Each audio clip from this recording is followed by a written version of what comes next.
चलो जी, अब अगला चैप्टर स्टार्ट करेंगे। आई थिंक आपको ब्रेक की रिक्वायरमेंट तो नहीं है अभी। तो एक बहुत ही प्यारा चैप्टर उठाते हैं जिसमें आई थिंक आपको समझने की भी ज्यादा नॉलेज रिक्वायरमेंट है, that is audit report.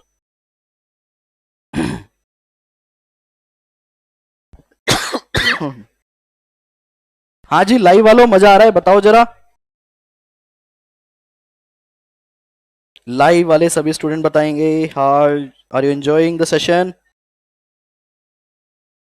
YouTube YouTube YouTube आपसे पूछ रहा हूं सर, ये नोट्स कहां मिलेंगे? जो आप जिन नोट्स की बात कर रहे हो कहां मिलेंगे notes? Telegram channel, main channel है सीए कपिल गोयल, नोट्स का चैनल अलग है।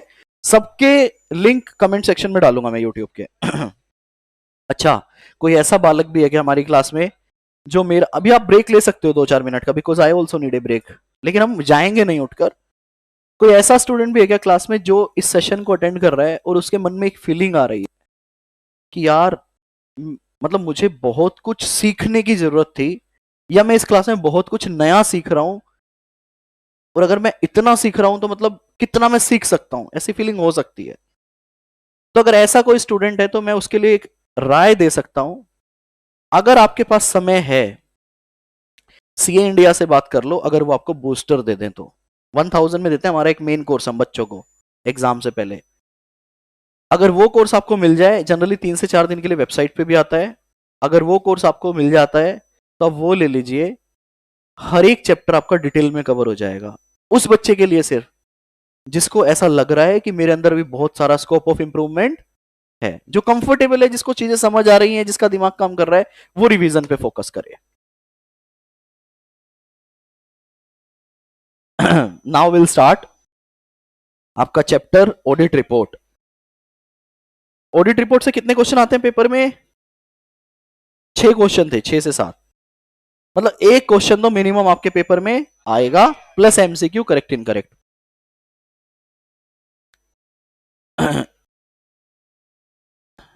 लो जी, लो जी, स्टार्ट करें।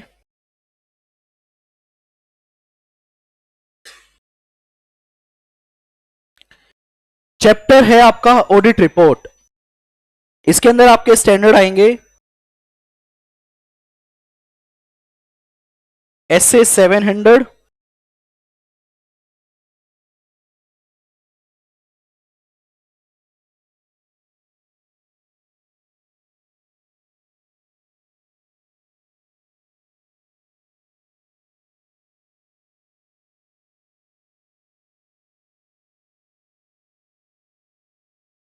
एसए 700, 701, 705, 706, 710। नाम पता है इनके? 700 बात करता है किस पे? Audit report. 701 बात करता है किस पे? की ऑडिट मैटर्स। 706 बात करता है किस पे? 706 पूछा मैंने, एम्फेसिस ऑफ मैटर पैराग्राफ और अदर मैटर पैराग्राफ। 705 बात करता है different type of opinion, modified opinion. और 710 कोरस्पॉन्डिंग फिगर्स और कंपैरेटिव फाइनेंशियल स्टेटमेंट।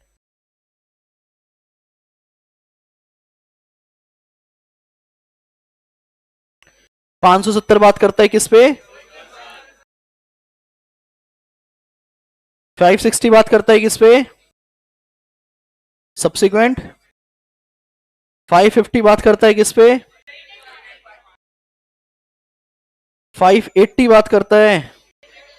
510 बात करता है opening balance, initial audit engagement. तैयार हो इतने सारे स्टैंडर्ड करने के लिए? तैयार हो? कितने हो गए काउंट करो।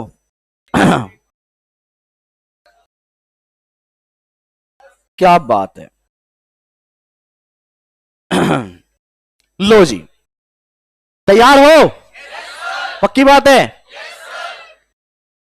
चलो मैं पूछता हूं, रिकॉर्ड करूं तुम लोगों को? कर लो सर, कर लो। क्या रिकॉर्ड? लो जी, वीडियो बनाते हैं तुम्हारी। इधर वाले, ये लो जी, ये बालक है हमारे, हाँ जी, बालक हैं ये इस बार आईसीआई का group 2 CA inter audit exam देंगे। बेटा तैयार हो अब आप लोग? पेपर देने के लिए तैयार हो? क्या अभी आगे 10 स्टैंडर्ड करने के लिए तैयार हो? क्या बात है, बहुत हाई एनर्जी के साथ हो आप। थकते नहीं हो क्या 8-8 घंटे? कोई आपको डोज दी जा रही है यहाँ पे अलग से? कोई अलग से डोज दी जा रही है या मजा आ रहा है? ऑडिट पढ़ने में मजा आ रहा है आप लोगों को? क्या बात है, तालियां बजाकर अपना स्वागत करिए। बहुत बढ़िया, बहुत बढ़िया, बहुत बढ़िया, मजा आ गया। मेरे लिए भी मेमोरी हो गई। मैं जब भी कभी उदास होऊंगा, नाराज होऊंगा, ये वीडियो देख लूंगा, मुझे भी बहुत मोटिवेशन मिलेगा कि भैया इतने सारे बच्चे 8-8, 10-10 घंटे लगातार पढ़ सकते हैं। क्या बात है, बहुत बढ़िया, बहुत उम्मीद है तुझसे, तुमसे भी है। बहुत बड़े। पीछे वालों क्या हाल चाल? मजा आता है तुम लोगों को? पीछे बैठ के तुम पवा ववा तो नहीं खोल रखा तुमने? दिखाओ, देखो ये कैसे भाई साहब बढ़िया माहौल रखा है तुमने। चलो जी, पहला स्टैंडर्ड कौन सा है? कौन सा है? नाम क्या है? Audit report. क्या है जी? ऑडिट। हम एक रिपोर्ट बनाएंगे। रिपोर्ट कौन बनाएगा? ऑडिटर बनाएगा। कौन सी कंपनी की रिपोर्ट बनाने वाले हैं?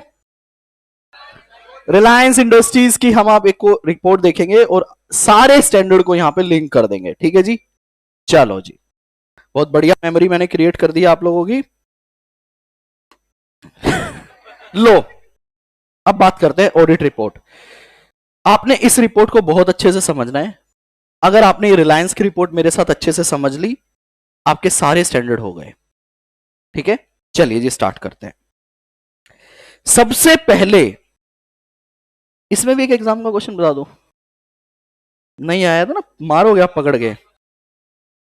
बेटा एक अटेम्प्ट में तो बता दिए थे सारे, काश वो दोबारा आए ऐसा कोई अटेम्प्ट। मई 22 का था ना वो, 16 क्वेश्चन आ गए थे लिस्ट से। पहली बार बताए थे और मैंने, उससे पहले कभी आज तक नहीं बताए। अरे बेटा वो मैंने कोई एनालिसिस की थी यार, उस टाइम बहुत सारे चेंजेस थे, अपडेट थे। आईसीआई भी मूड में था, सारे अपडेट पूछ लिए उसने भी। 16 क्वेश्चन, मतलब 14 या 16, मेरे को एग्जैक्ट नंबर याद नहीं है। आपको एक लिस्ट दी, मैंने कहा था बेटा 4-5 इसमें से आ जाएंगे, सारे ही आ गए। बच्चे कह रहे पेपर तुमने बनाया था। ऐसा दोबारा हो जाए तो मजा आ जाए। एक बताने की कोशिश करूंगा फिर भी। यहां पे मैंने सुबह एक बच्चे को बताया है क्वेश्चन, यहां से एक देखो। एक बात तो बता देता हूं कि ऑडिट बेटर से ना अभी तक एमसीक्यू या डिटेल क्वेश्चन नहीं आया है। एमसीक्यू करेक्ट इनकरेक्ट में खेल रहा है। I am expecting question from की ऑडिट मैटर। ठीक है, रियल लाइफ में बहुत हिट हो रहा है, तो यहां पता नहीं क्यों नहीं पूछ रहा। सबसे पहले जब हम ऑडिट रिपोर्ट बनाएंगे, उस रिपोर्ट का एक नाम होगा, और वो नाम क्या होगा? Independent auditor reports. सबसे पहले हम क्या रिपोर्ट का नाम देंगे? Independent auditor report. आपको दिख रहा है? नहीं? हाँ ब्लर है तो वो ठीक हो जाएगी, अभी रुको। हो जा, हो जा, हो गई।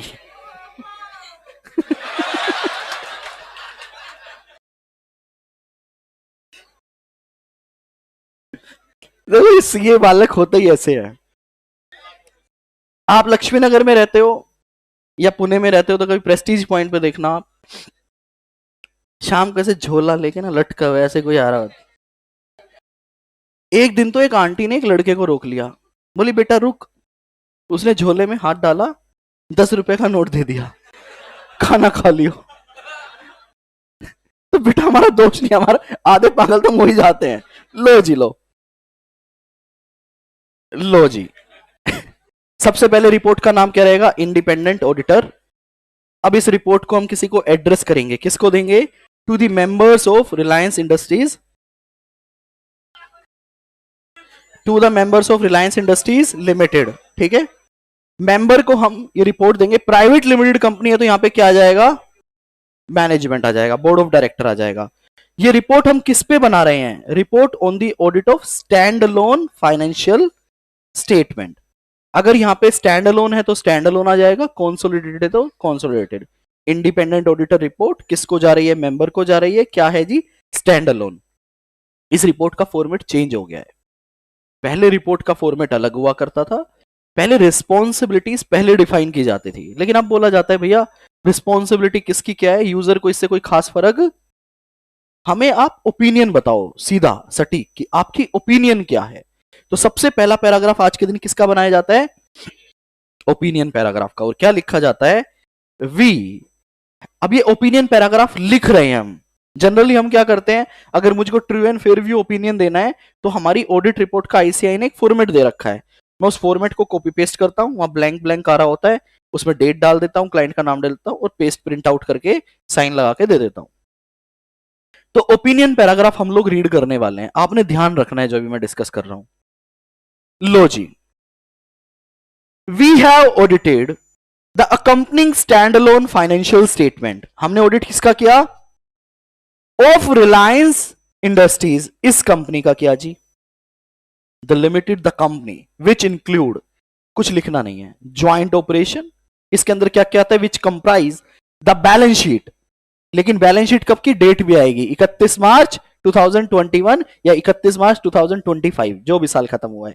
The statement of P and L including the statement of other comprehensive income, the cash flow statement, statement of the change in equity, and for the year ended and notes to the standalone financial statement, notes भी आते हैं, including a summary of significant accounting policy and other explanatory।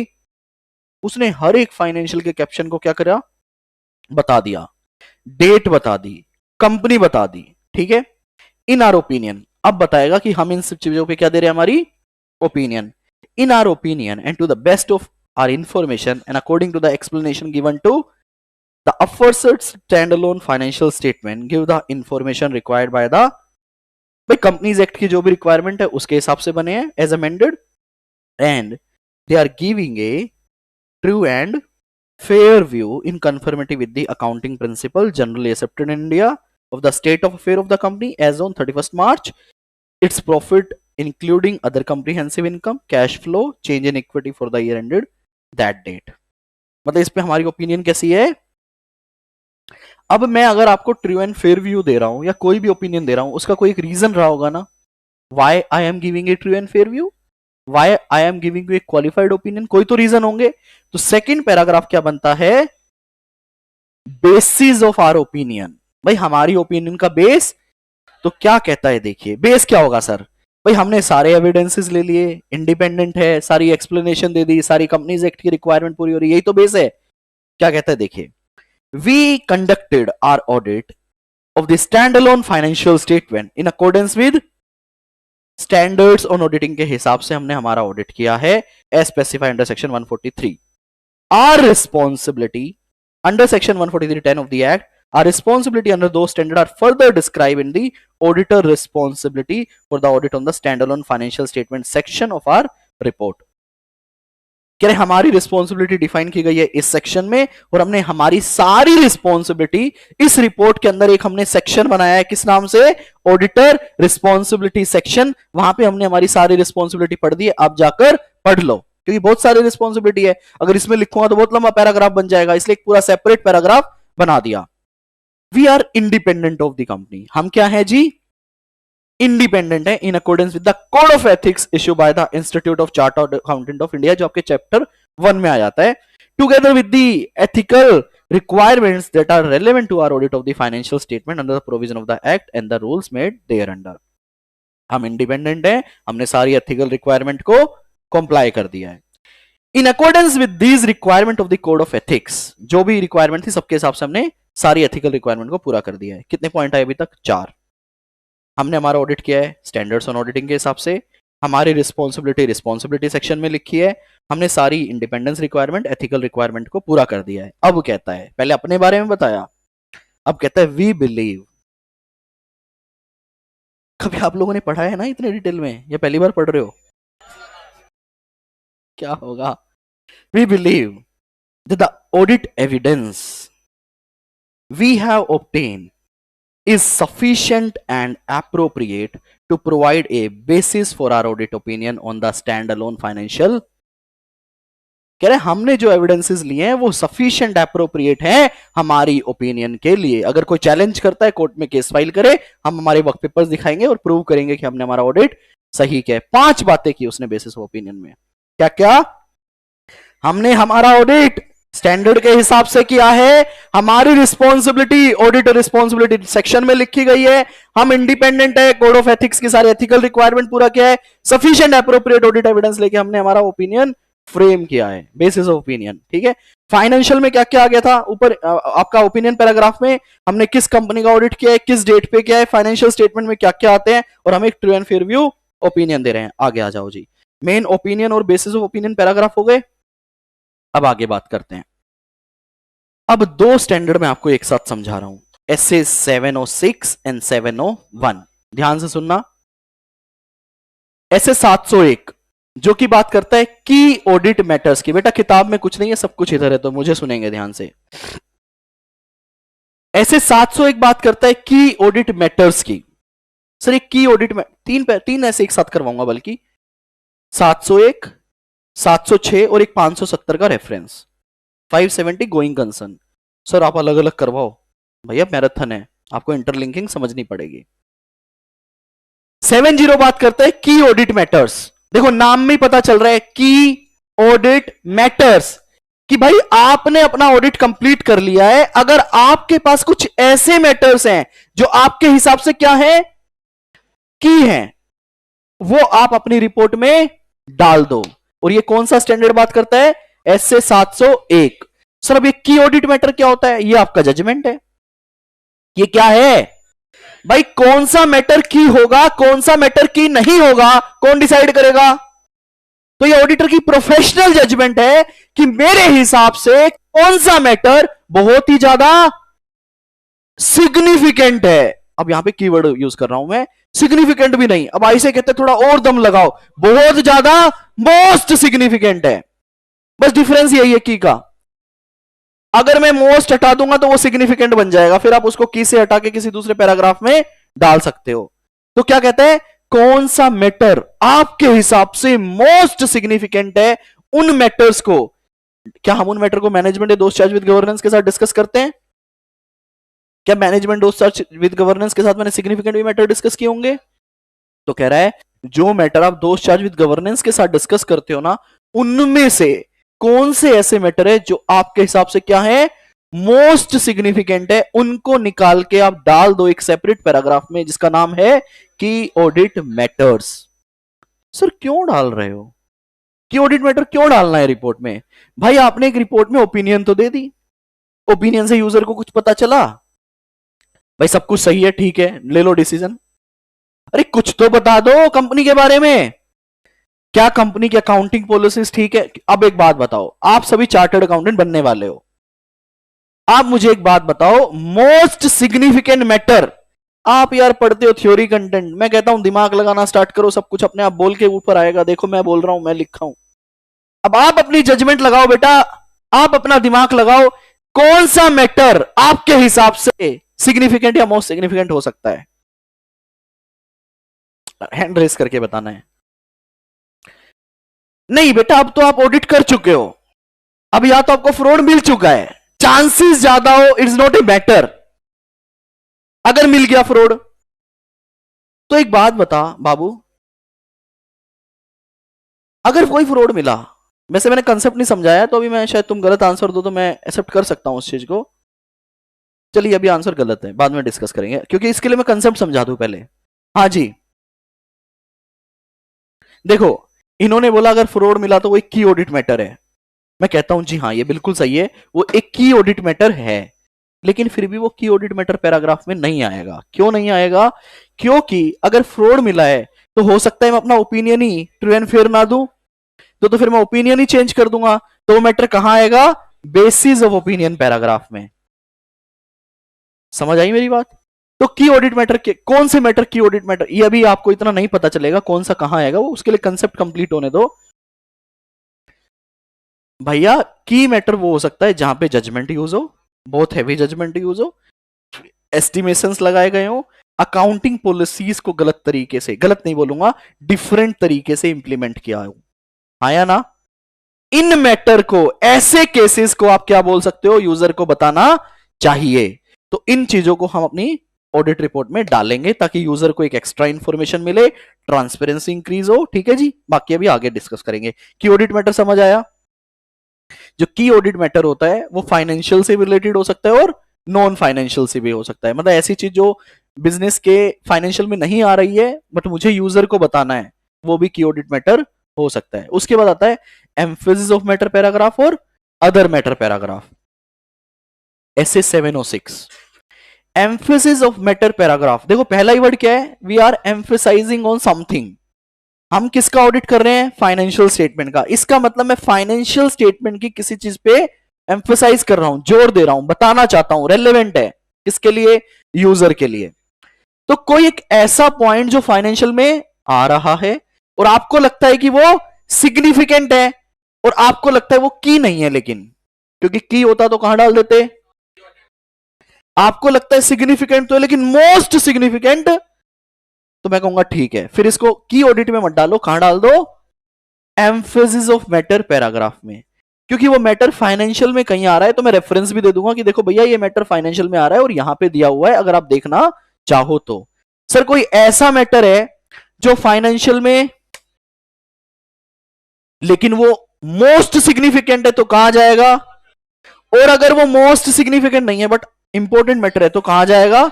Other matter. तो other matter paragraph के अंदर ऐसे paragraph आते हैं जो फाइनेंशियल में नहीं आ रहे। एग्जाम्पल, ऐसे 299 के अंदर ज्वाइंट ऑडिटर है।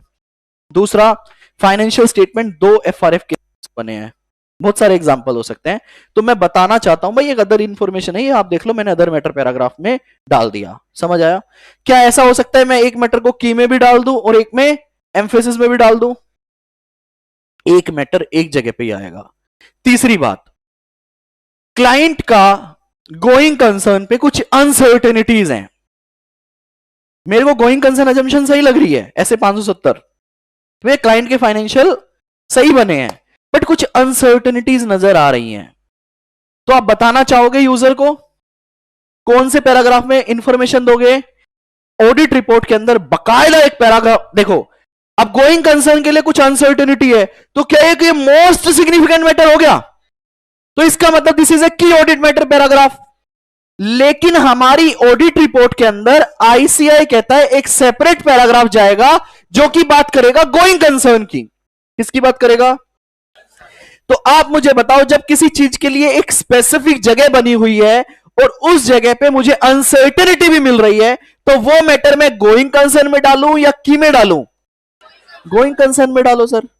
लेकिन सर मैटर का नेचर तो की भी है, तो की मैटर के अंदर एक रेफरेंस डाल दो। सिर्फ क्या डाल दो? रेफरेंस डाल दो गोइंग कंसर्न पैराग्राफ का। अब आपको ये समझ आया ना, की मतलब मोस्ट सिग्निफिकेंट, गोइंग कंसर्न में कुछ अनसर्टेनिटी है तो गोइंग कंसर्न में जाएगा, फाइनेंशियल के अंदर कुछ इंपॉर्टेंट है आप बताना चाहते हो एम्फेसिस में जाएगा, उसके अलावा कोई मैटर है सिग्निफिकेंट है अदर में जाएगा, मोस्ट सिग्निफिकेंट है की में जाएगा। हाँ या ना? एक और बात, थोड़ा कंफ्यूजिंग है बट अगर आपके कंसेप्ट क्लियर है तो आप पकड़ लोगे चीजों को। गोइंग कंसर्न अनसर्टेनिटी है और क्लाइंट ने उस अनसर्टेनिटी को सही से डिस्क्लोज नहीं किया। पहले वाले केस में अनसर्टेनिटी थी और उसने डिस्क्लोज कर दिया था, मैं मान के चल रहा था, तभी मैंने उसको गोइंग कंसर्न में बस एक रेफरेंस दिया था कि भैया ऐसा है। लेकिन अब मैं बोल रहा हूं गोइंग कंसर्न पे अनसर्टेनिटी है, क्लाइंट को डिस्क्लोज करना चाहिए ना भाई? फाइनेंशियल तो आप बना रहे हो, मेरी ऑडिट रिपोर्ट अलग है। क्या क्लाइंट को उस अनसर्टेनिटी को डिस्क्लोज करना चाहिए? नहीं किया, क्या करोगे? गोइंग कंसर्न पैराग्राफ में आएगा, की में आएगा, एम्फेसिस में आएगा, अदर में आएगा, कहां आएगा? बताओ जी। अब इसकी वजह से आप कर दोगे अपनी ओपिनियन चेंज, क्योंकि अब वो फाइनेंशियल सही नहीं है और ओपिनियन चेंज हो गई तो आपको बताना पड़ेगा बेसिस ऑफ ओपिनियन। जब आपने बेसिस ऑफ ओपिनियन में बात कवर कर ली तो अब गोइंग कंसर्न में क्यों जाएगा? आया ना? कंफ्यूजिंग किन किन को लग रहा है? हैंड रेज कीजिए। कोई बात नहीं बेटा, दोबारा समझाएंगे। और किसी को ना समझ आया हो तो हाँ, लाइव में क्या सभी को समझ आया? जल्दी बताओ। लाइव में यूट्यूब पे जो देख रहे हैं दोबारा सुनिएगा। एक नया एग्जांपल ले रहा हूं, और जो रियल हमने यहां रिलायंस का रियल लाइफ का उठा लेते हैं। रिलायंस ने अपनी लाइफ ऑफ एसेट्स चेंज कर दी, कर सकती है क्या? कर दी उसने। उसके हिसाब से पीपीएनई हमारी 10 साल नहीं 50 साल चलेगी, तो 50 साल के हिसाब से अब डिस्क्लोज कर रही है, डेप्रेशन लगा रही है। अकाउंटिंग पॉलिसी को क्या कर दिया? अब ये क्या मोस्ट सिग्निफिकेंट मैटर है या नहीं है? मोस्ट सिग्निफिकेंट मैटर है तो कहां जाएगा? और सिग्निफिकेंट है तो अदर मत बोल बेटा, एम्फेसिस, क्योंकि फाइनेंशियल मैटर है, एम्फेसिस। लेकिन हमारे हिसाब से उसने लाइफ गलत एसेस कर दी, उसने मिसस्टेटमेंट कर दी। अब कहां जाएगा मैटर? अब आप ओपिनियन चेंज करोगे और मैटर कहां जाएगा? Basis of opinion. मतलब ऐसा मैटर जिसकी वजह से आपकी ओपिनियन चेंज हो रही है, तो वो मैटर जाएगा आपका बेसिस ऑफ ओपिनियन में। अगर आपका किसी मैटर की वजह से, थंब रूल सुन लो, किसी भी ऐसे मैटर की वजह से आपकी ओपिनियन चेंज नहीं हो रही है, बट वो इंपॉर्टेंट है, चाहे गोइंग कंसर्न है, चाहे वो की है, चाहे अदर है, चाहे एम्फेसिस है, तो वो उन रेलेवेंट पैराग्राफ में जाएगा। और आखिरी में बकायदा एक लाइन लिखेंगे हम, क्या? कि we are not modifying our opinion because of this matter, कि हम हमारा ओपिनियन इस मैटर की वजह से मॉडिफाई, अगर हम ओपिनियन मॉडिफाई करते तो मैटर वहां से उठ के कहां चला जाता? बेसिस ऑफ ओपिनियन पैराग्राफ के अंदर। बात समझ आई? तो एक पैराग्राफ हमने सबसे पहले लिया, तो इंपॉर्टेंट बातें क्या हुई? अब आप समझो एक यूजर के पॉइंट ऑफ व्यू से, ऑडिट रिपोर्ट का सबसे इंपॉर्टेंट पार्ट क्या है? Opinion, basis of opinion, emphasis matter paragraph, other matter paragraph, key audit matter paragraph. बाकी सारी बातें तो जनरल है, हाँ या ना? इसके अलावा एक कारो की रिपोर्ट बनाते हैं हम कंपनीज के केस में, कारो 2020। कारो 2020 बेसिकली एक एडिशनल रिपोर्टिंग रिक्वायरमेंट है सेंट्रल गवर्नमेंट की। कंपनी की एक एडिशनल रिपोर्टिंग रिक्वायरमेंट होती है, सेंट्रल गवर्नमेंट कहती है आपको एक एडिशनल रिपोर्ट देनी है, और उस रिपोर्ट का नाम क्या रहेगा? भाई क्यों ले रहे हो? उसने कहा देखो आपने मेन ऑडिट रिपोर्ट में क्या बताया? ओपिनियन। और आपके हिसाब से, आप कौन ऑडिटर, एक राडो पहना दी तो आपका हिसाब चेंज हो जाता है, हाँ या ना?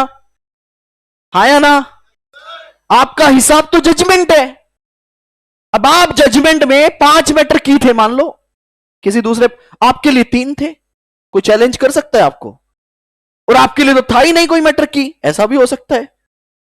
आपको एक लग्जरी गाड़ी मिली, ऑडिट फीस बढ़ गई, आप भाई वो कितनी भी ऑडिट फीस बढ़ा दे, कोई चैलेंज थोड़ी ना कर सकता है। एक क्लाइंट है मेरी, पिछले साल 10 लाख रुपए ऑडिट फीस थी, इस बार 1 करोड़ है। 90 लाख रुपए ऑडिट फीस मेरी बढ़ गई। क्यों बढ़ गई? मेरा जजमेंट चेंज हुआ था पिछले साल। मैंने कहा मैं ब्लैक में रिश्वत नहीं लूंगा, क्लाइंट ने कहा ठीक है व्हाइट में देंगे, ऑडिट फीस बढ़ा देते हैं, कोई चैलेंज कर सकता है? तो मैं, सरकार कहती है तो तुम्हारी जजमेंट है, कभी भी बदल जाएगी। तुम अपनी ऑडिट रिपोर्ट में पता नहीं क्या डालो, क्या ना डालो, क्या छोड़ दो, मैं बताऊंगी तुमको। कि एक user of the financial statement के लिए, हमारे लिए कंपनी की कौन सी मेन बातें हैं? उसकी फिक्स एसेट्स मेरे लिए मेन है, इन्वेंट्री मेन है, लोन्स मेन है, बोरोविंग मेन्स है, ठीक है, डायरेक्टर्स के लोन्स मेन है, ये सारी मेन मेन बातें वो पिक करती हैं। कितने बच्चों ने कारो 2020 का रखा है? जिन्होंने नहीं कर रखा है कर लो, 8 नंबर तक का पेपर में आएगा, 5 घंटे का पूरा डिटेल वीडियो यूट्यूब पे है, एक एक क्लोज आपके ऑन फिंगर टिप्स होगा, ये मेरी गारंटी है। उस लेक्चर के बाद एक एक क्लोज सब कुछ, बाद में फिर एक 25 मिनट का रिवीजन वीडियो है। तो कारो 2020 की एक अब ऑडिट रिपोर्ट चल रहा है ना हमारा, तो हमें कारो 2020 साथ में लेके चलना पड़ेगा। कारो 2020 भी ऑडिटर से एक रिपोर्ट बनवाई जाती है जिसमें यूजर को स्पेसिफिक बातों पे पता चलता है। गवर्नमेंट कहती है यहां नहीं छोड़ेंगे तुमको। तुमने तुम्हारा ऑडिट किसके बेस पे किया है? कंट्रोल के बेस पे। एक और रिपोर्ट बनाओ, आइकोफर, तुम बताओ कि तुमने जो ऑडिट किया है कंट्रोल बेस किया है, और कंट्रोल क्या है तुम्हारी ओपिनियन में सही है, उस पर भी ओपिनियन दो। तो टोटल कितनी रिपोर्ट हो गई? ऑडिट रिपोर्ट, आईएफसी रिपोर्ट, कारो 2020। इसके अलावा अलग अलग इंडस्ट्री में अलग अलग रिपोर्ट बढ़ जाती है, जैसे बैंकिंग में एक एलएफएआर जाता है, अलग अलग रिपोर्ट्स होती हैं, वो एक अलग चीज है। समझ आया? अभी ऑडिट रिपोर्ट 700 की बात कर रहे थे, अगला पैराग्राफ क्या आ गया? Emphasis of matter paragraph. क्या मजाक चल रहा है ये?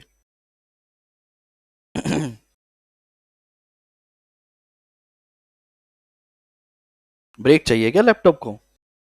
आप लोगों को तो नहीं चाहिए ना? बस लैपटॉप को हम संभाल लेंगे। कहां से लाते हो इतनी एनर्जी यार, हमें भी बता दो। मुझे तो आपसे मिल जाती है। बंद करके ओपन करते हैं।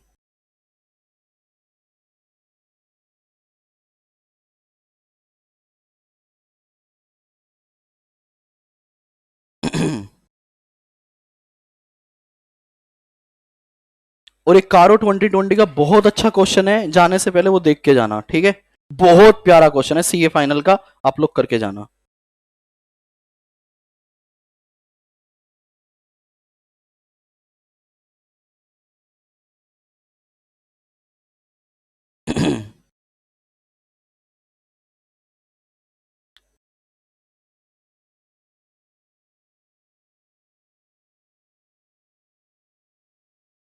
किसी को पेज नंबर याद है क्या? 225। लो जी, अगला पैराग्राफ क्या आता है? बेटा ये अगर अच्छे से कर लिया ना, हमारे सारे स्टैंडर्ड निपट जाएंगे। लो, एम्फेसिस ऑफ मैटर पैराग्राफ। अब एम्फेसिस ऑफ मैटर पैराग्राफ का मतलब क्या है? एक ऐसा मैटर जो फाइनेंशियल में आ रहा है। अगर मैं यहां पे यूजर का अटेंशन लेके आऊंगा तो क्या मुझे उसका रेफरेंस देना पड़ेगा कि वो फाइनेंशियल में कहां आ रहा है? पढ़ना स्टार्ट करें। We draw attention to note number 31B and 41(1) of the financial statement. Reference दे दिया कि नोट वो वाला है। In respect of the scheme of amalgamation of wholly owned subsidiary with the company approved by the Honorable National Company Law Tribunal, Mumbai, wherein the financial information have been restated from the appointment date and not from the earliest date presented in accordance with Ind AS 103 as per the general circle number this and this. Basically उन्होंने date different ले ली, ठीक है, circular की date से अलग ले ली। And because of this, and laws due to this takeover of borrowing and consequential adjustment for reversal thereon in the statement of profit and loss upon the scheme become effective. Our opinion is not modified in respect of this matter. अगर modified होती तो matter कहां चला जाता? समझ आया? अब बात करेगा कौन से मैटर की? सर अदर मैटर नहीं आया, नहीं होगा, आया ना, मैंडेटरी थोड़ी ना अदर डालना, कैन भी ऑप्शनल है, क्या मैंडेटरी है? अरे मैंडेटरी है, मैं तुम्हें याद करवा रहा हूं एमसीक्यू के लिए। ये जो एक्टिंग है ये वैसे ही नहीं कर रहा हूं ताकि याद रहे। मैंने बोला अदर नहीं आ रहा, नहीं होगा, कैम नहीं आ रहा, होगा, मैंडेटरी है। सर मैटर ही नहीं है तो भी लिखो मैटर नहीं है, पैराग्राफ तो आएगा। की ऑडिट मैटर, की ऑडिट मैटर, अब पढ़ना जरा, यही डेफिनेशन फिर आप बुक में पढ़ोगे। Key audit matter are those matter that in our professional judgment were of most significant in our audit of the standalone और standalone में आएगा, consolidated में नहीं, in the financial year ended this. These matter were addressed in the context of our audit of standalone financial statement as whole and forming our opinion thereon, and we do not provide a separate opinion on these matter for each matter below. अब आपको है ना की audit matter में और additional information देनी पड़ती है। सरकार कहती है अब कोई मैटर इतना सिग्निफिकेंट है तो ऐसे ही थोड़ी ना छोड़ेंगे कि आपने सिर्फ मैटर बता दिया और काम खत्म ना, एडिशनल बातें बताओ। क्या कि ये मैटर की है, ये भी बताओ ये की क्यों है, मतलब की है ठीक है, ये आपका जजमेंट था ना, ये भी बताओ ये की क्यों है, और आपको इसने अपने ऑडिट में इस मैटर को आपने अपने ऑडिट में इसको कैसे डील किया ये भी बताओ। समझ आ रहा है? मैटर की है क्यों है, आपने कैसे डील किया ये भी बताओ। कह रहे डिस्क्रिप्शन हमने नीचे बनाया, वहां पे हमने डिटेल दी है। We have determine the matter describe below to be the key audit matter to be communicated in our. एक की ऑडिट मैटर रिपोर्ट में डाल दें सीधा, या पहले भाई दोस्त चार्ज विद गवर्नेंस से डिस्कस करोगे? We have fulfilled the responsibility described in the auditor responsibility for the audit of standalone financial statement section, ऊपर भी आया था, including in relation to these matter.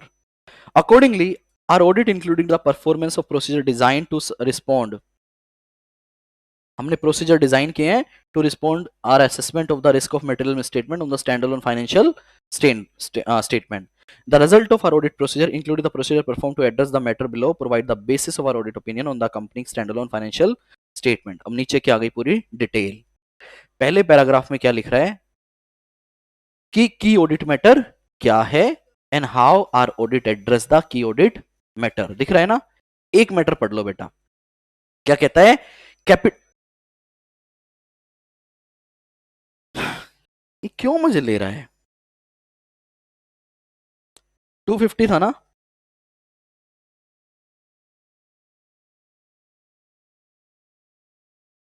226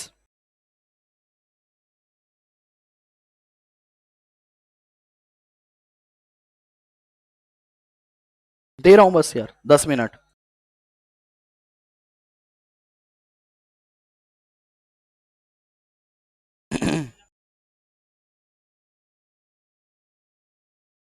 लो जी.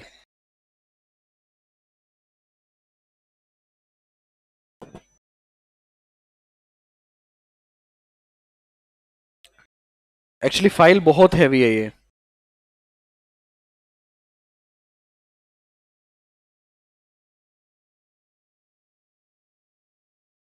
आखिरी पॉइंट पे आके अटका दिया इसने भी.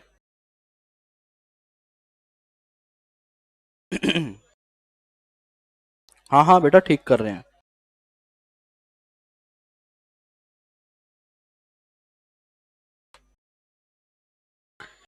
फुल स्क्रीन ले आओ. देखो जी. जय हो श्री कृष्णा. लो जी. Capitalization and useful life of property plant and equipment. इसने की ऑडिट मैटर कौन सा उठाया. Capitalization of useful life of PPE ने. याद है मैं आपको एक जिंदल का एग्जांपल देता था और प्लांट का. मैं आपको मैटर कौन सा बताता था वो 2009 का या 10 का. सेम मैटर देखो आज भी 2022-23 में. ये 19 की रिपोर्ट है सॉरी 20-21 की. तब भी उसी तरह के मैटर हैं. सेम मैटर मैंने अपनी क्लास के एग्जांपल में 2019 से दे रहा हूं जब मैं की आया भी नहीं था क्योंकि वो मैटर इतना सिग्निफिकेंट था. जहां पे जिंदल कह रहा था कि भैया हम तो कैपिटलाइज करेंगे. हम कह रहे थे इंडिया के हिसाब से नहीं हो सकता. बाद में हमने करवा दिया था. तो वो की था. तो क्या कहता है देखिए. During the year ended March 31st the company has incurred capital expenditure on various projects including capital work in progress and intangible asset under development. Further item of PP&E that are ready for its intended use. देखो बेटा आप लोग अभी तक पढ़ते थे put to use. Now it's intended use. अब game यही हो जाते हैं ना. वो कहते हैं मेरा तो इंटेंडेड यूज यही था हो गई कंप्लीट. आप कहते हैं इंडिया के हिसाब से तो कंप्लीट. अरे मेरे लिए हो गई. मैंने 3 पहिए पे गाड़ी चलानी है ये मेरा इंटेंडेड यूज था. मैं नहीं बना रहा एक और पहिया. अब मैनेजमेंट क्या है जजमेंट लगा रही है यहां पे. कह रही हमने तो यही हमारा इंटेंडेड यूज था हम तो कैपिटलाइज करेंगे. सामने वाला कहेगा अभी तो ये रेडी नहीं है कैपिटलाइज कैसे करोगे. वो कहेगा इंटेंडेड यूज हमारा ये था हम प्रूव कर देंगे. यहां वर्ड क्या है intended use. As determined by the management have been capitalized in the current year. Judgment is involved to determine that the aforesaid capitalization meet the recognition requirement under Ind AS, especially in relation to determination of whether the criteria of intended use of management has been met. समझ आई बात. Further, in the current year, company has reassessed the useful life of its plant and machinery from 25-35 years to judgement है भाई हमारी machine बढ़िया खरीदी थी हमने. पहले 25 थी अब 50 हो गई. Assessment of useful life of plant and machinery involve management judgement technical assessment consideration of historical experience anticipated technological change etc. 2 जगह जजमेंट वाले क्वेश्चन आ गए. Accordingly, the above has been determined as a key audit. भाई इतना ज्यादा judgement है इसलिए हमारे हिसाब से क्या है. अब हमने कैसे डील किया. Our audit procedure included and not limited to the following. कह रहे हैं हम सिर्फ मेन बातें बता रहे हैं यहां पे. हमने पता नहीं कितना कुछ किया होगा. सब कुछ थोड़ी ना लिख देंगे. Examine the management assessment. अब बेटो आप देखो अगर आप ऑडिटर वाले दिमाग से खेलने लगोगे तो आप खुद ही लिख दोगे सब कि आपने क्या क्या किया होगा. मैनेजमेंट ने यूजफुल लाइफ चेंज की है. आप मैनेजमेंट का जजमेंट लोगे वर्किंग लोगे. एक्सपर्ट की जो भी वर्किंग है वो लोगे, टेक्निकल असेसमेंट रिपोर्ट्स लोगे, उन सबको वेरीफाई करोगे, और हो सकता है मैं भी एक्सपर्ट हायर कर लूं। तो क्या कहता है, examine the management assessment of the assumption consideration in estimation of useful life. हमने मैनेजमेंट की जजमेंट को चेक किया, हमने यूजफुल इकोनॉमिक लाइफ को चेक किया with respect to company historical experience and technical evaluation by third party specialist appointed bye.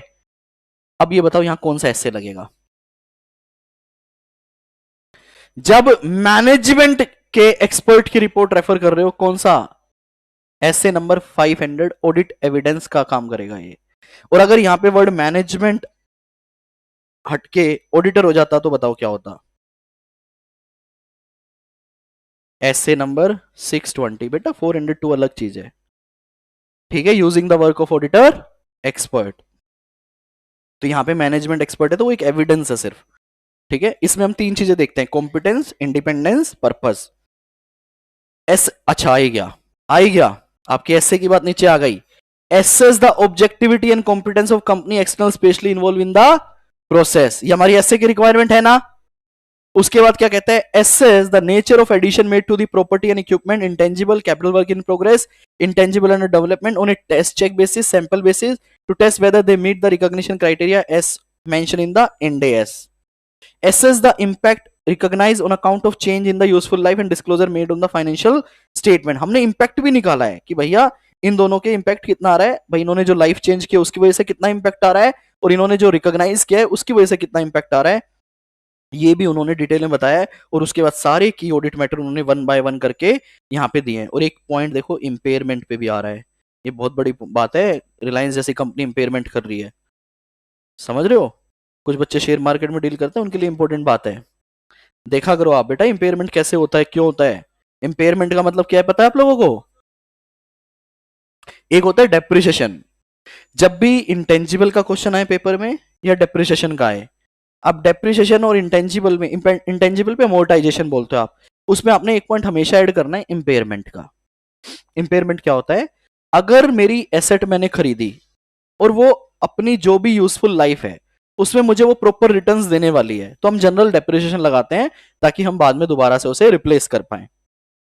लेकिन आपने अगर कोई एसेट खरीदी आज, उसकी लाइफ है 10 साल, लेकिन आप ऐसा प्रोजेक्ट कर रहे हो कि जितना इसका प्रोडक्शन कैपेसिटी है, जितना ये मुझे निकाल के देगी, जिससे कि मैं इसकी रिटर्न, आपको आज मशीन खरीदते हो उससे ज्यादा रिटर्न निकालते हो ना उसकी वैल्यू से, आप ये एक्सपेक्ट कर रहे हो यार ये मशीन तो, अब मेरे पास कस्टमर ही नहीं है, माल बना के बेचू किसको, और 10 साल में मैं इतना माल नहीं बना पा रहा कि इस मशीन की वैल्यू, और आप लगा रहे हो क्या डेप्रिसिएशन।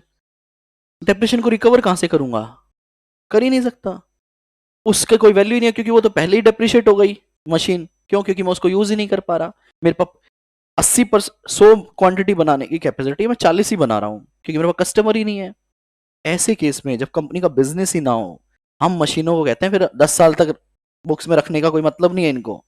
इस पे क्या लगा हुआ आप, आज ही इसको देखो, बुक वैल्यू क्या है, फ्यूचर की सारी सेल को प्रोजेक्ट करो, बहुत टफ जॉब है ये। हम कस्टमर के एडवांस ऑर्डर लेते हैं, भाई कंपनी के कौन कौन से एडवांस ऑर्डर क्या है, उससे पहले वैल्यू निकालते हैं, क्या फ्यूचर में कितना कमा सकते हो। लेकिन आपने फिर कॉस्टिंग एफएम में पढ़ा होगा, फिर हम उसकी प्रेजेंट वैल्यू निकालते हैं, फिर उसको बुक वैल्यू से कंपेयर करते हैं। अगर प्रेजेंट वैल्यू कम आ रही है तो मैं जो बैलेंसिंग फिगर होता है उसको क्या कर देता हूं, इंपेयरमेंट। समझ आ रही है बात, मतलब उसकी वैल्यूज को हम गिरा देते हैं, ये आप पढ़ोगे। तो यहां पे इस तरह से उसने सारे की ऑडिट मेथड डाले। फिर एक पैराग्राफ आ गया, कोई अदर लीगल रिक्वायरमेंट है क्या, हमने कहा है जी, एक कारो की रिपोर्ट भी बनती है, और वो रिपोर्ट हमने कहा अलग से हमने दे दी है, एनेक्सर के अंदर पढ़ लेना। तो इस तरह से रिपोर्ट बन गई पूरी, सारे पैराग्राफ्स आ गए, ऑडिटर की रिस्पॉन्सिबिलिटी भी आ गई, मैनेजमेंट की रिस्पॉन्सिबिलिटी आ गई। उसके बाद हमने कारो की रिपोर्ट बना दी, ठीक है, कारो के सारे पॉइंट आ गए। फिर हमने आईएफसी की रिपोर्ट बना दी, आईकोफर इंटरनल कंट्रोल, और बाद में क्या करेंगे हम, साइन कर देंगे। ये हमने ऐसे 299 में भी देखा, दो फर्म है, दो पार्टनर है, फर्म का रजिस्ट्रेशन नंबर, पार्टनर का नंबर, यूडीआईएन नंबर। यूडीआईएन समझते हो? कितने बच्चों को यूडीआईएन नहीं पता, हाथ उठाओ। आपके बेटा ऑडिट में नया कंसेप्ट आया है, पेपर में आ जाएगा, अभी तक आया नहीं है, 4 नंबर का। आ चुका है एमसीक्यू में। यूडीआईएन का डिस्कशन करेंगे, है ऑडिट रिपोर्ट के चैप्टर में ही है शायद, यह चैप्टर 9 में था, ऑडिट रिपोर्ट में ही है ना। हाँ, तो दोनों का डेट आ जाएगा, प्लेस आ जाएगा। This is audit report, 3 report आपने देखी। अब हम चलते हैं हमारी बुक पे। अब आपको एग्जाम के क्वेश्चन बताता हुआ चलूंगा मैं। सबसे पहले ऐसे आता है SA 700 forming an opinion and reporting on the financial statement.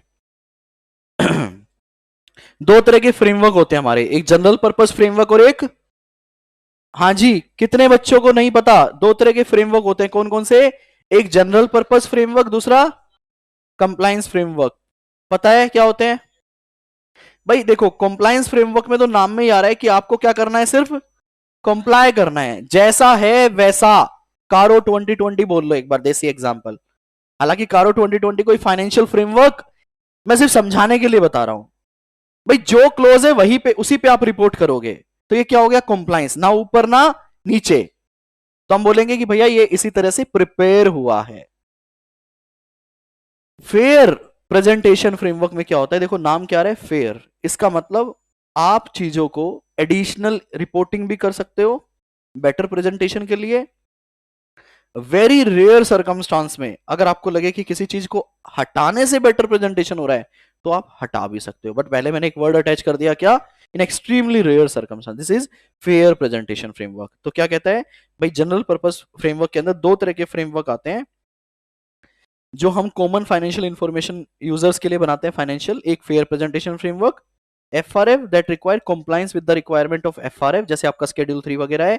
And acknowledge that क्या management may provide disclosure beyond those specially required by the framework, आप उससे ज्यादा भी जा सकते हो। Management may depart from a requirement of framework to achieve fair presentation of financial statement, bracket में क्या है, in very rare case. Example हमारे फाइनेंशियल स्टेटमेंट। कंप्लायंस क्या है, FRF require compliance with requirement of framework but does not contain acknowledgement as above. जो है हमने उसको कंप्लाई कर दिया, बस। हम ये नहीं कह रहे हैं कि सही बनाए गलत बनाए, जो कानून की रिक्वायरमेंट थी हमने उसको पूरा कर दिया है। उसके बाद देखिए अकाउंटिंग स्टैंडर्ड क्या होते हैं, वो आपको पता ही है बेटा। आपने एक ओपिनियन फ्रेम करनी है फाइनेंशियल के ऊपर। आप ओपिनियन जब फ्रेम करोगे तो किन किन चीजों को कंसिडर करते हो भैया? अभी आप पढ़कर आए हो कि हमने सफिशिएंट एप्रोप्रिएट ऑडिट एविडेंस ले लिए हैं। एक मैंने आपको बात बताई थी अनकरेक्टेड मिसस्टेटमेंट की, तो आपने जो अनकरेक्टेड मिसस्टेटमेंट थी उसकी क्या देख ली है, मटेरियलिटी। ज्यादा है तो मैनेजमेंट से आपको सही करवाना। आपने डिस्क्लोजर्स देख लिए, सारे सही है। अकाउंटिंग पॉलिसी सारी सही है। अकाउंटिंग एस्टिमेट्स आपके ठीक है। सारी इंफॉर्मेशन ठीक है। सारी मटेरियल ट्रांजैक्शन रिकॉर्डेड है। सारी टर्मिनोलॉजी जो है एज पर FRF है वो यूज हुई है। तो ये क्वेश्चन है आपका, जब आप ओपिनियन फ्रेम करते हो तब आप क्या क्या कंसिडर करते हो। ये आप क्वेश्चन 1 2 बना सकते हो। 1 fair presentation general purpose framework हो गया, ठीक है। उसके बाद आपकी 3 तरह की ओपिनियन होती है। ऐसे 700 आप रिपोर्ट बनाओ तो रिपोर्ट की बात होती है अनमोडिफाइड ओपिनियन, मतलब जिसको मैं क्या बोलता हूं, ट्रू एंड फेयर। लेकिन अगर मुझे ओपिनियन मॉडिफाई करनी है तो बेटा मैं क्या क्या कर सकता हूं, क्वालिफाइड, एडवर्स और डिस्क्लेमर। एडवर्स ओपिनियन हम कब देते हैं, जब मैंने सारे एविडेंसेस को ऑब्टेन कर लिया और मैं ये कंक्लूड कर देता हूं कि भैया मटेरियल मिसस्टेटमेंट है और परवेजिव है, मतलब पूरे फाइनेंशियल को इंपैक्ट कर रही है, तो हम एडवर्स दे देते हैं। सर मैंने sufficient appropriate audit evidence obtain किए, किसी एक एरिया में मटेरियल में स्टेटमेंट है बट परवेजिव नहीं है, क्वालिफाइड। क्योंकि आप कहते हो जी देखो गलती तो है सिर्फ इस एरिया में, बाकी सब सही है, क्वालिफाइड। तीसरा एग्जांपल, आपने मैनेजमेंट से एविडेंसेस मांगे, मैनेजमेंट ने नहीं दिए। अब यहां पे वर्ड मटेरियल में स्टेटमेंट यूज नहीं होगा, यहां पे कौन सा वर्ड यूज होगा, पॉसिबल मटेरियल। क्योंकि जब मेरे को एविडेंसेस ही नहीं मिले तो मैं वर्ड मटेरियल में स्टेटमेंट कैसे बोल दूं, जब मैंने चेक ही नहीं किया तो मैं क्या बोलूंगा, पॉसिबल। वो आपके हिसाब से मटेरियल है, परवेजिव नहीं है, क्वालिफाइड। क्वालिफाइड। और मैं बोलता हूं कि जो पॉसिबल मटेरियल में स्टेटमेंट है वो मटेरियल भी है और परवेजिव भी है, तो डिस्क्लेमर ऑफ ओपिनियन कि भैया हम आपका ऑडिट नहीं कर पाएंगे, ठीक है। ऑडिट रिपोर्ट आपने देख ही लीजिए। सबसे पहले टाइटल रहेगा ऑडिटेड फाइनेंशियल स्टेटमेंट, एक एड्रेस ही रहेगा, मेंबर्स, उसके बाद हमारी ओपिनियन रहेगी। ओपिनियन के अंदर देखो, अब यहां से रट लो या तो या रिलायंस की रिपोर्ट पढ़ लो। ओपिनियन पैराग्राफ में क्या क्या आएगा, आइडेंटिफाई करेंगे एंटिटी जिसका हम ऑडिट कर रहे हैं। किसका ऑडिट कर रहे हैं? फाइनेंशियल स्टेटमेंट का। फाइनेंशियल स्टेटमेंट में क्या क्या आएगा वो भी मेंशन किया जाएगा, नोट्स भी मेंशन किया जाएगा, किस डेट का कवर कर रहे हैं वो भी आएगा। ये कह रहा है फेयर प्रेजेंटेशन फ्रेमवर्क में हम हमारा ओपिनियन दे देंगे कि भैया सब कुछ प्रेजेंट है फेयरली, और अगर कंप्लायंस फ्रेमवर्क है तो हम प्रेजेंट फेयरली नहीं बोलेंगे, हम वर्ड यूज करेंगे क्या? प्रीपेयर्ड। फिर अगला पैराग्राफ क्या आएगा? Basis of. याद है वो 5 पॉइंट क्या क्या पढ़े थे रिलायंस की रिपोर्ट में? बताओ क्या क्या थे? कि हमने हमारा ऑडिट किया है स्टैंडर्ड्स ऑन ऑडिट के हिसाब से, हमारी जो रिस्पॉन्सिबिलिटी है वो एक दूसरे सेक्शन में डिफाइंड है, हमने इंडिपेंडेंट को कंप्लाई कर लिया है, सारी एथिकल रिक्वायरमेंट देख ली है जो कोड ऑफ एथिक्स के आईसीआई में है, हमने सारे एविडेंसेस सफिशिएंट एप्रोप्रिएट ले लिए हैं। रिलायंस की रिपोर्ट में एज इट इज लैंग्वेज थी, वही आपकी किताब में है। कल को पेपर में आ जाए बेसिस ऑफ ओपिनियन पैराग्राफ में क्या हो गया तो खुजाना मत, रिलायंस की रिपोर्ट याद करना। गोइंग कंसर्न का एक पैराग्राफ आएगा, की ऑडिट मैटर्स आएंगे। अब यहां कुछ नहीं है, की ऑडिट मैटर्स आपने देख लिए, व्हाई दिस मैटर इज की ऑडिट मैटर ये भी मेंशन करना है, और आपने अपनी ऑडिट रिपोर्ट में कैसे एड्रेस किया वो भी आएगा।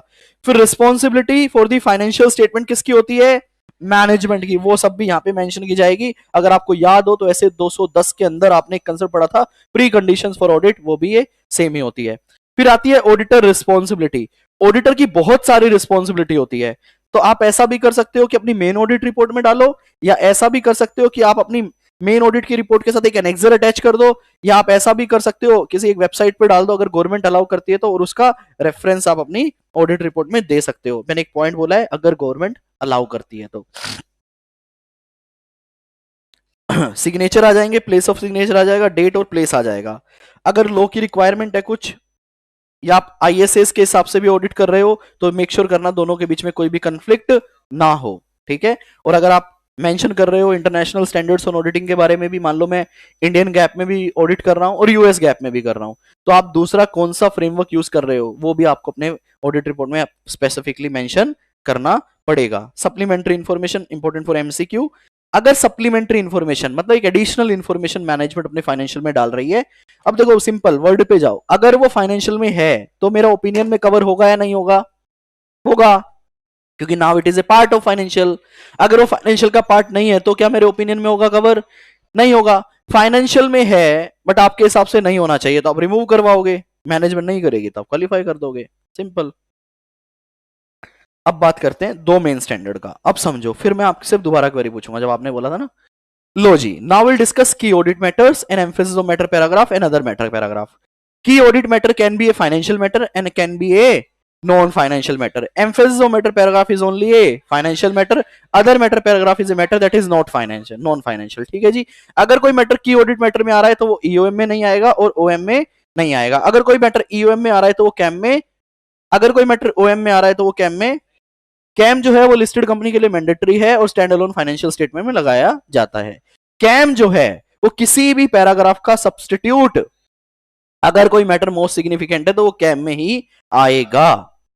आप ये नहीं कह सकते कि भैया मैं ओपिनियन को क्वालिफाई कर रहा हूं तो मैं बेसिस ऑफ ओपिनियन में नहीं डालता हूं, की में डाल देता हूं क्योंकि की मैटर है ना, वो कहां जाएगा?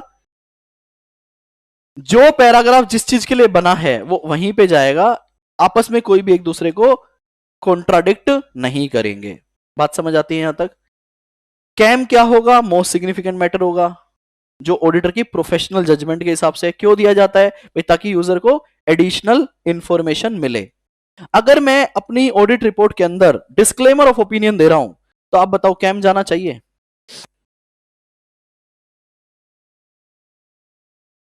बताओ, डिस्क्लेमर कब देते हैं? जब इंफॉर्मेशन ही नहीं मिली। जब इंफॉर्मेशन ही नहीं मिली तो कैम कैसे बताऊं?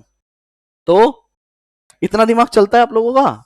ये रटते हो भाई, दिमाग लगाओ ना। जब इंफॉर्मेशन ही नहीं मिली तो मैं आपको की ऑडिट मैटर कैसे बताऊं? पढ़िएगा। फटाफट से रीड करना है, ठीक है। और इनको क्विक रीड करना है, इन सारे स्टैंडर्ड को, जितने भी स्टैंडर्ड आपके चैप्टर 10 के अंदर आ रहे हैं। इसके कुछ इंपॉर्टेंट क्वेश्चन ऊपर वाले ऐसे 700 से आते हैं, यहां से सब क्विक रीड करते हुए चलना, जजमेंटल गेम है सारा।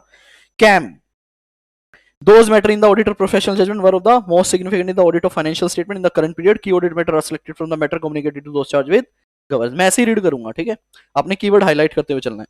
Scope of this essay: auditor judgment as to what communicate in audit report in the form of content of such communication. काट दो paragraph. Purpose of CAM important for 4 marks. क्यों डालते हैं? It enhance the communicative value of auditor report by providing a greater transparency about the audit. It provide additional information to the intended user in the financial statement so that they can understand the matter. It assists intended user in understanding the entity and area of significant management judgment. उन judgmental area को समझने में help करता है. Communicate in CAM in the audit reports. It is not a substitute. Is not a substitute. क्या किसी चीज का substitute है वो? ना ही तो वो फाइनेंशियल के डिस्क्लोजर का सब्सटीट्यूट है, ना ही वो हमारी मॉडिफाइड ओपिनियन के बेसिस का सब्सटीट्यूट है, ना ही वो ऐसे 570 के गोइंग कंसर्न का सब्सटीट्यूट है, ना ही वो किसी इंडिविजुअल जो अलग मैटर है उनके ओपिनियन का सब्सटीट्यूट है. वो अपने आप में एक सेपरेट पैराग्राफ है. आप ये नहीं बोल सकते कि चलो गोइंग कंसर्न है वो यहां डाल दे, वो किसी का भी सब्सटीट्यूट. एप्लीकेबिलिटी ये जनरल पर्पस फाइनेंशियल स्टेटमेंट पे लिस्टेड एंटिटी के ऊपर मैंडेटरी है. बाकी किसी रिपोर्ट में मैं चाहूं, मुझे लगता है कैम डालना चाहिए, डाल दो, आपकी मर्जी है. या फिर गवर्नमेंट बोले भैया आपको डालना ही पड़ेगा तो भी आप कैम लगा दो. ऑब्जेक्टिव क्या है?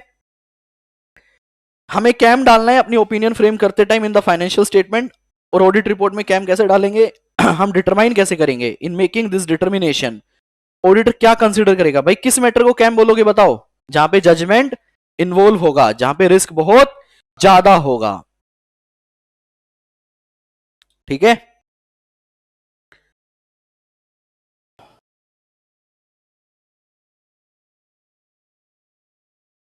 Communicating cam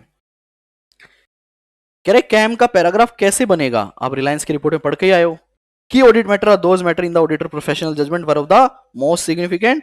These matter were addressed in the context of audit of financial statement as a whole and informing the auditor opinion thereon, and the auditor does not provide a separate opinion in these matters. CAM is not a substitute for express a modified opinion. Description of CAM आपके audit report में आएगा. आपको बताना पड़ेगा why this matter to be considered CAM और आपने इस matter को कैसे एड्रेस किया. आ रहे थे ना दोनों paragraph. Matter to be determined a KAM still not communicated in the audit report. बताओ आपने किसी मैटर को कैम बोला बट आपने नहीं डाला, ऐसा हो सकता है क्या? नहीं होगा.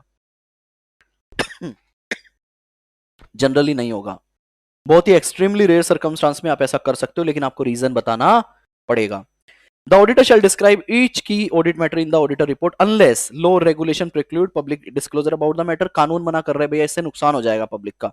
इन extremely rare circumstance the auditor determined that the adverse consequences of communicating the matter would reasonably expected outweigh the public interest benefit. This shall not apply if the entity has publicly disclosed about the matter. MCQ के लिए important है. Company ने public कर रखा है और आप कह रहे हैं मैं कैम में नहीं डालूंगा, लोगों का नुकसान हो जाएगा. ऐसा चलेगा क्या? जब कंपनी ने पब्लिक कर रखा है फिर आप क्यों नहीं डालोगे? कैम क्या 570 का सब्सटीट्यूट है? नहीं है. ठीक है. कैम की लैंग्वेज बना रहा है कि form and content of KAM section in other circumstance. कह रहे हैं आप एक सेपरेट हेडिंग दोगे अपनी रिपोर्ट में, किस नाम से? की ऑडिट मैटर. आप इलस्ट्रेशन दे रहे हैं कि आप किस तरह से इलस्ट्रेट कर सकते हो अगर आपके पास कोई भी कैम नहीं है. तो मैंने बताया ना कैम नहीं है तब भी पैराग्राफ तो आएगा. तो कह रहे किस तरह से लिख सकते हो. अब देखो कोई एक ऐसा मैटर था जो मोस्ट सिग्निफिकेंट था बट उसकी वजह से मैंने ओपिनियन चेंज कर दिया, तो वो मैटर कहां चला गया? या मान लो गोइंग कंसर्न का कोई मैटर था तो वो कहां चला गया? ऐसे 570 में. या कोई मैटर ईओएम में चला गया या कोई ओएम में चला गया. तो आप क्या बोलोगे? आप बोलोगे भाई साहब मैंने देखा और मेरे हिसाब से कोई भी मैटर कैम उन मैटर को छोड़कर जो मैंने ऑलरेडी दूसरे पैराग्राफ में डाल दिए हैं. पढ़िएगा. Accept for the matter describe in the basis for. देखो पहले ही क्या बोल रहे हैं? except for the matter described in the basis for qualified or adverse opinion section or material uncertainty relating to going concern. ये चला गया होगा ओपिनियन, बेसिस ऑफ ओपिनियन में. ये चला गया होगा 570 में. We have determined that there are no other key audit matters to communicate in our audit. Reference दे दिया ना, लेकिन रेफरेंस दे दिया है नहीं दे दिया? रेफरेंस आ गया. उसके बाद क्या कहता है? दोस्त चार्ज विद गवर्नेंस से कम्युनिकेट कर लेना और डॉक्यूमेंट कर लेना. सर ये इतना लंबा रीड करना है क्या? भैया चार्ट बने हुए इन स्टैंडर्ड्स के, चार्ट से करो खत्म. 5 मिनट लगाने आपने सिर्फ. एग्जाम का कोई मेन क्वेश्चन क्या क्या बन सकता है बताओ? Purpose is not a substitute. जब आप कंसीडर करते हो, डिटरमाइन करते हो कि कौन सा मैटर कैम है, तो कैसे डिटरमाइन करते हो?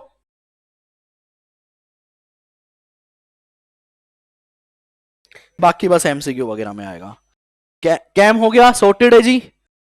लाइव वालों बताओ कैसा चल रहा है? ब्रेक नहीं लिया अभी तक आप लोगों ने? ब्रेक चाहिए नहीं चाहिए?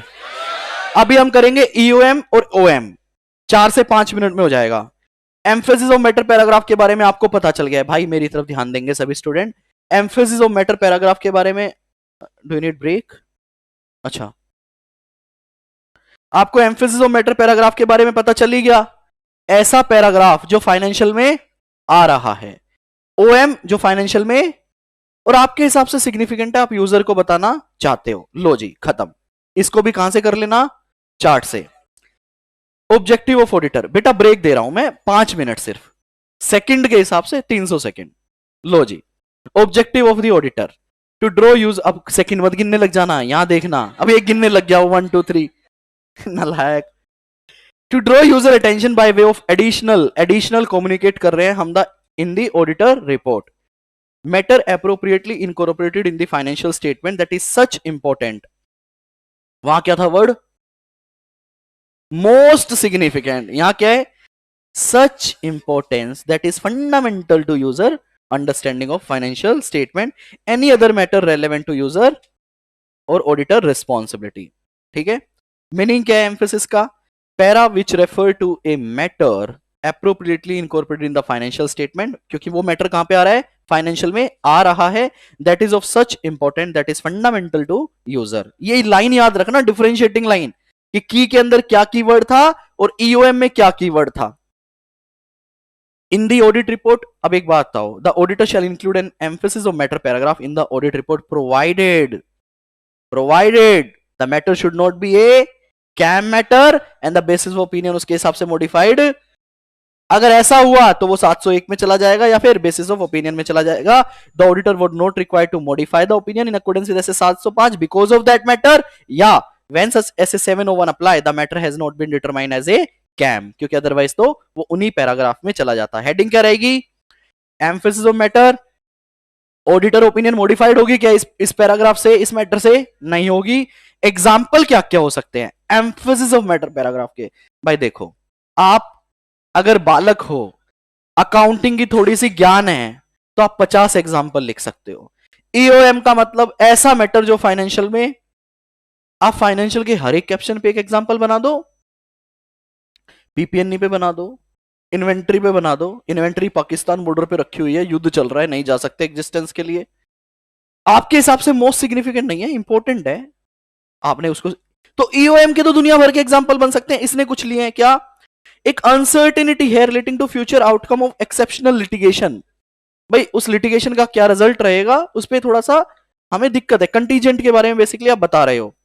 एक subsequent इवेंट है that occur between the date of financial statement and the date of auditor report. ये बेटा एसए नंबर 501 है, ये हमारा एसए नंबर 560 है। तो जब इन एसेज को पढ़ोगे ना, तो ये एसेज भी बोलेंगे कि mention in the EOM paragraph, तो वहां पे भी लिंक कर लेना। अगर आप किसी अकाउंटिंग स्टैंडर्ड को, पॉलिसीज को अर्ली अप्लाई कर रहे हो, तो उसका इंपैक्ट भी आप बता सकते हो ईओएम में। जैसे अभी अभी कैम में था ना कि उसने इंडेस की जो भी डेट थी उससे पहले किया था, तो वो मोस्ट सिग्निफिकेंट था, तो किस में आ गया? इंपॉर्टेंट होता तो कहां जाता? ईओएम में। तो वो यहां भी लिखा है, a major catastrophe that had or continue to have a significant of the entity financial positioning. कोई कंडीशन है, कोई एक इवेंट है जिसका इंपैक्ट अभी भी फाइनेंशियल के ऊपर आ रहा है, वो आप बता दो। तो यही एक क्वेश्चन बनता है बस इसका, एग्जांपल ऑफ ईओएम। बाकी सब तो जनरल ज्ञान है। समझ आया? आपने ड्राफ्ट कर दिया मैटर कि भैया हम इस मैटर पे आपको बताना चाहते हैं, नोट जरूर बता देना वो फाइनेंशियल में कहां आ रहा है। क्या रिलायंस में दिया हुआ था नोट नंबर दिस और दिस? रेफरेंस दी हुई थी, नहीं दी हुई थी? रेफरेंस देना है। उसके बाद कौन सा पैराग्राफ आएगा? Other matter para. लीजिए, ऐसा पैरा जो कि ऐसा मैटर है other than those in the financial statement which is relevant to user understanding or the auditor's responsibility, जो कि यूजर की अंडरस्टैंडिंग के लिए रेलेवेंट और ऑडिटर की रिस्पॉन्सिबिलिटी है। क्या 701 में अगर मैटर आएगा तो वो यहां आएगा? इसका मतलब अगर एक डिफरेंशिएट करें तो कैम के अंदर तो दोनों तरह के मैटर आ सकते हैं, चाहे फाइनेंशियल है या, लेकिन ईओएम में सिर्फ फाइनेंशियल आएंगे और ओएम में सिर्फ नॉन फाइनेंशियल आएंगे। क्या बात है। हेडिंग क्या रहेगी पैराग्राफ की? Other matter. एग्जांपल्स देखो, अगर आप फाइनेंशियल दो तरह से बना रहे हो, एक इंड एस से और एक आईएफआरएस से या यूएस गैप से, तो ये दो फाइनेंशियल हो गए ना, आप बताना चाहते हो तो कौन से पैराग्राफ में जाएगा? अदर मैटर पैराग्राफ में। दूसरा क्या कहता है? आप कोई स्पेशल पर्पस ऑडिट कर रहे हो, स्पेशल पर्पस ऑडिट समझते हो? हाँ, बैंक ने कहा मैं आपको लोन दूंगा, अक्टूबर का महीना चल रहा है, आप अप्रैल से अक्टूबर तक का ऑडिट करवा के लाओ, तो वो रिपोर्ट जनरल पर्पस रिपोर्ट नहीं है, पब्लिक रिपोर्ट। मैं उसमें एक अदर मैटर में लिख दूंगा दिस रिपोर्ट इज स्पेशली या this audit is only done for the bank for the loan purpose. तो आपने ये कोई फाइनेंशियल से बात रिलेटेड बात थी क्या, तो कहां डाल दिया? अदर मैटर पैराग्राफ में। दो से ज्यादा ऑडिटर ऑडिट कर रहे हैं, ओपिनियन में डिफरेंस है, आप एक ऑडिटर की अलग अलग ओपिनियन की रिपोर्ट बनेगी ना ऐसे 299 में, तो कहां मेंशन करोगे? तो आपने अपना दिमाग लगाना है, हर स्टैंडर्ड को याद करते हुए चले जाओ भाई कहां कहां से एग्जांपल। फाइनेंशियल मैटर है तो ईओएम में, नॉन फाइनेंशियल मैटर है तो ये आपका क्वेश्चन नंबर 2 बनता है, पेपर में पूछ सकता है ओएम के भैया क्या दे दो? एग्जांपल्स। अब देखो 560, 710, 720 इसने अदर मैटर के दिए।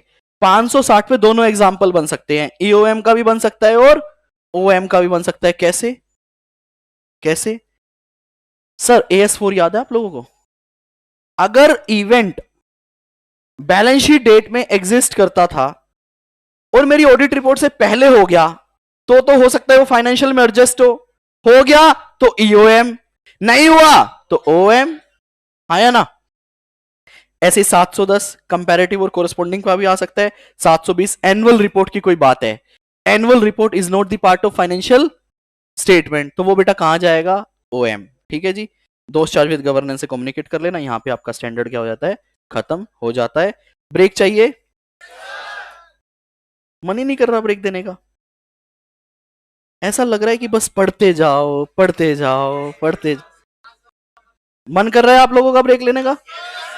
लाइव वालों तुम बताओ, ये तब तो सब नालायक है। अरे बस दो स्टैंडर्ड बचे हैं, 705 और 710। ब्रेक चाहिए?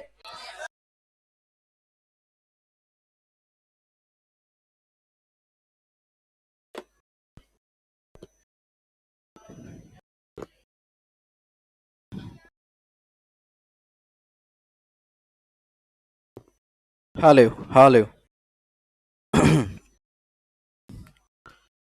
लाइव वालों वापस आ गए हो? कमेंट करके बताओ फटाफट से। हो गया आपका लंच?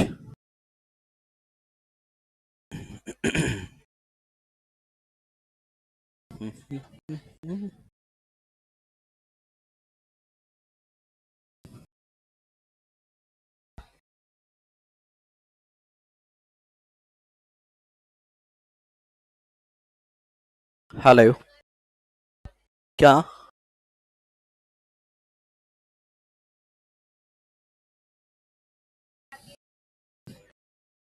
दस मिनट बात करें? एक स्टैंडर्ड है वो खत्म कर देता हूँ, फिर एक नया चैप्टर या अभी 10 मिनट लगेंगे, कंसेप्ट खत्म हो जाएगा। बस 10 मिनट, हाँ। तो बस मैं यहीं से अनाउंस कर दूंगा, तुम्हें पता चल जाएगा, वहां पे स्पीकर्स लगे हुए हैं अंदर। चलो जी स्टार्ट करते हैं। Face please.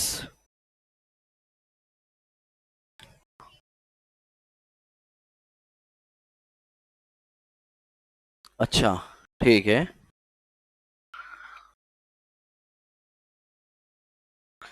लो जी, अब हम एक ही स्टैंडर्ड बचा है इस चैप्टर का, 705 और 710 तो 510 के साथ करेंगे, एक ही आखिरी स्टैंडर्ड है ना ये।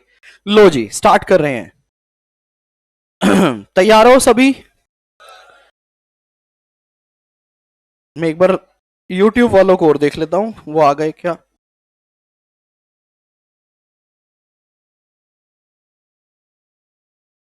YouTube students, yes sir, welcome back. चलो जी सब आ चुके हैं? Yes sir. SS 705 दो क्वेश्चन बता रहा हूं, आपके पेपर में आ सकते हैं। ऐसे 705 बेसिकली बात करता है कि अगर आपको अपना ओपिनियन मॉडिफाई करना है तो आप कैसे करोगे। तो ये मॉडिफाइड ओपिनियन की बात करता है, जिसके अंदर 3 ओपिनियन आती है, number 1 qualified, number 2 adverse, number 3 disclaimer, जो कि आपको अच्छे से पता है, हमने डिस्कस कर लिया था, राइट। अगर आपके फाइनेंशियल स्टेटमेंट के अंदर मटेरियल मिसस्टेटमेंट है, वो मटेरियल है बट परवेसिव नहीं है, तो आप क्या बोलते हो? क्वालिफाइड। अगर वो परवेसिव है तो आप क्या बोल देते हो? एडवर्स। वो क्वालिफाइड के साथ अगर आपने एविडेंसेस नहीं लिए और जो मिसस्टेटमेंट है वो मटेरियल है बट परवेसिव नहीं है, तो अगर जो एविडेंसेस नहीं मिले उसके साथ जो पॉसिबल मिसस्टेटमेंट है वो मटेरियल भी और परवेसिव में भी, तो डिस्क्लेमर। परवेसिव का मतलब क्या है? यहां पे एक ऐसी पॉसिबल मिसस्टेटमेंट या मिसस्टेटमेंट जो किसे इंपैक्ट करे बेटा? पूरे फाइनेंशियल पे उसका इंपैक्ट आ जाए। A term use in the context of misstatement to describe the effect on the financial statement of misstatement or the possible effect on the financial statement of misstatement, if any, that are undetected due to inability to obtain sufficient appropriate audit evidence. Summary क्या कहता है? Pervasive effect on the financial statement are those that in the auditor's judgment are not confined to one specific element, accounts or item of finance. वो किसी एक account पे confine नहीं है। If so confined, अगर वो आप बोलते हो किसी एक अकाउंट से रिलेटेड है, तो वो अकाउंट ही अपने आप में इतना बड़ा है कि वो पूरे फाइनेंशियल को रिप्रेजेंट कर देता है। Represent or could represent a substantial portion of the financial statement in relation to, या फिर आपका मिसस्टेटमेंट किसके रिगार्डिंग है बेटा? Disclosure, in relation to disclosure that are fundamental to user of the financial statement. ठीक है सर, ये definition कभी पेपर में पूछ सकता है क्या? कभी मन किया, कभी करेक्ट इनकरेक्ट एमसीक्यू में तो पूछ लेगा। सर अब आपने बताना क्या है वो बताओ, ये तो हमें पता था सब। लो जी, इस बार के रेगुलर कोर्स में भी आप थे ना कुशल वगैरह, आप इसी बैच के स्टूडेंट हो ना आप? सॉरी यार, मतलब मैं बहुत सारे पिछले बैच के बच्चे भी दिख रहे हैं कुछ। ये आपकी क्लास में मैंने कवर करवाया था ना, वर्डिंग्स वगैरह। आपके पेपर में क्वेश्चन आएगा, आईसीआई बहुत अच्छे से इंटेलिजेंटली इस क्वेश्चन को फ्रेम करता है। एक केस स्टडी फ्रेम करेगा।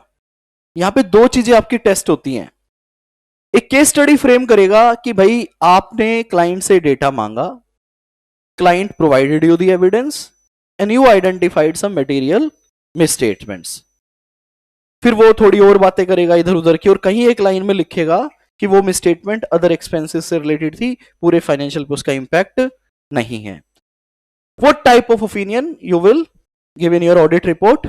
तो पहला तो आपको क्या बताना है कि कौन सी ओपिनियन जाएगी इस केस में? क्वालिफाइड।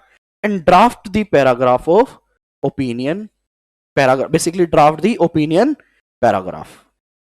क्या मांग लिया उसने आपसे? भाई क्वालिफाइड ओपिनियन बताया ये तो ठीक है, आखिरी में उसने क्या मांग लिया? पैराग्राफ को ड्राफ्ट करो। क्या करो? दूसरे केस में वो इस तरह की केस स्टडी भी बना सकता था कि मैनेजमेंट ने आपको एविडेंसेस नहीं दिए, उसका पॉसिबल इंपैक्ट परवेसिव है, what type of opinion you will give and draft the paragraph. कौन सा ओपिनियन दोगे? और डिस्क्लेमर का पैराग्राफ लिखो।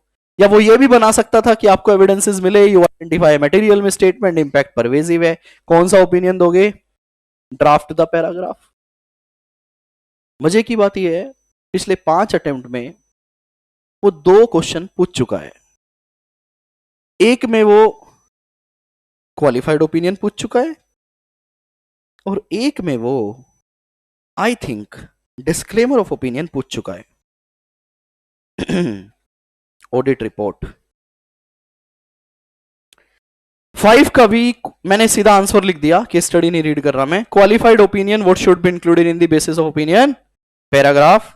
उसके बाद 5 का D third question, disclaimer of opinion what should be included on basis of opinion paragraph. कौन सा बचा?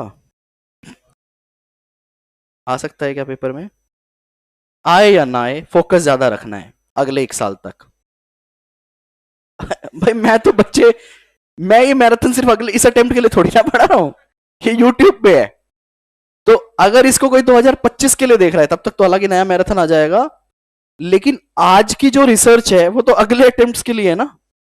अब कोई 2025 में देख रहा है और वो ये वीडियो देख रहा है कि एडवर्स इंपॉर्टेंट है, भाई देख लो कभी नवंबर 24 के एग्जाम में आ चुका हो, है ना। तो ये आज की रिसर्च है अगले 1 साल के लिए, अगले 1 साल के बाद जो नया मैराथन आएगा उसकी अपनी नई रिसर्च होंगी।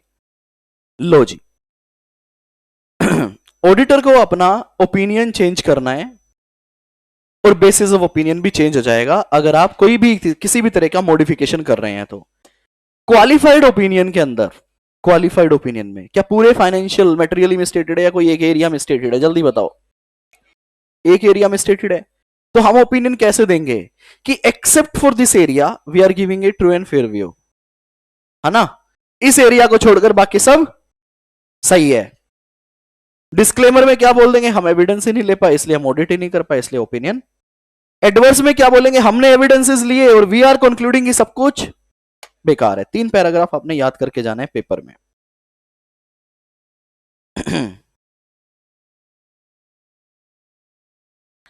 Wording for qualified opinion, wording for adverse opinion, wording for paper में क्या क्या आ चुका है? क्वालिफाइड ओपिनियन भी आ गया, वर्डिंग, डिस्क्लेमर भी आ गया, बचा है अभी एक एडवर्स। 2 क्वेश्चन बता दिया आज के मैराथन में, बहुत बड़ी बात होती है ये। एक आपने डिस्क्लोजर रिक्वायरमेंट जान ली और एक ये, और अभी तो मैंने एमटीपी आरटीपी का वीडियो देख लिया। अरे कितने नालायक हो तुम लोग। आपको एक यहां पे नहीं है क्या? लो जी, आरटीपी करने में कितना समय लगता है जनरली?